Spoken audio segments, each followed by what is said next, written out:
This video is going to show you how to complete the grading of stock using the NASDAQ Dozen form.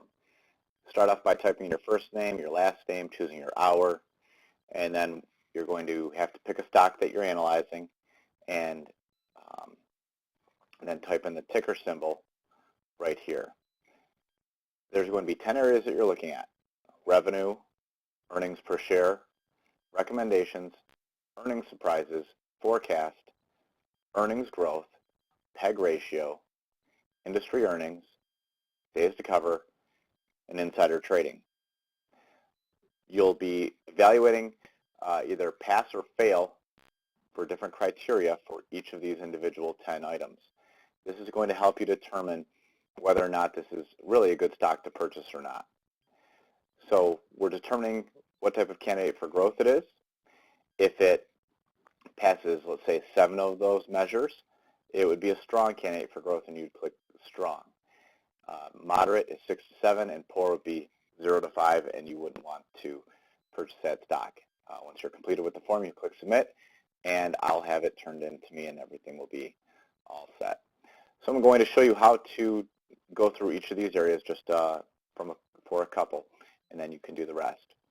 So this one on revenue, each one of these areas has a link to the revenue area. Now, Costco is coming up by default.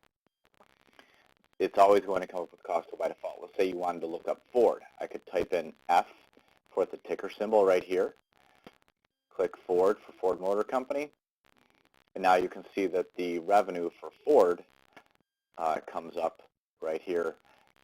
So I can see the revenue for Ford versus Costco, and that Ford will remain there now. So you'll look for the most recent revenue that has been given, and you'll report that in your form here, the last quarter revenue. And if it's increasing compared to the same quarter in the previous year, it would be pass. Decreasing would be fail. So for Ford, last quarter revenue in 2014 would be December.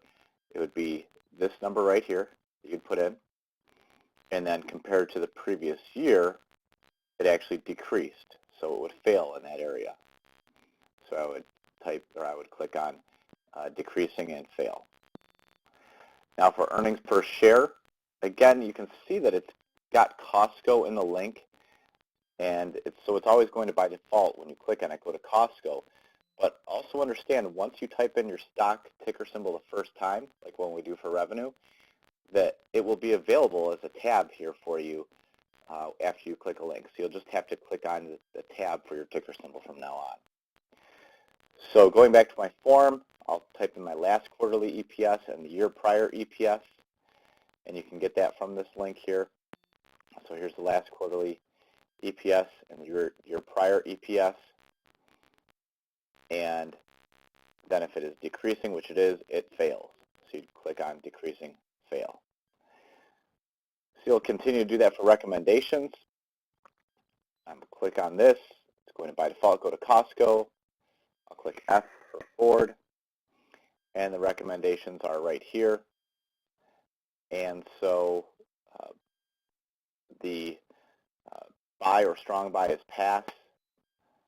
They are a buy overall, so I would put that as a pass, although there is quite a lot of hold here as well. So it's probably not going to go down, but not really going to charge forward either. That's what the recommendations at least tell me from the experts. So that's how you'll complete this form. If you have any questions, you can always email me.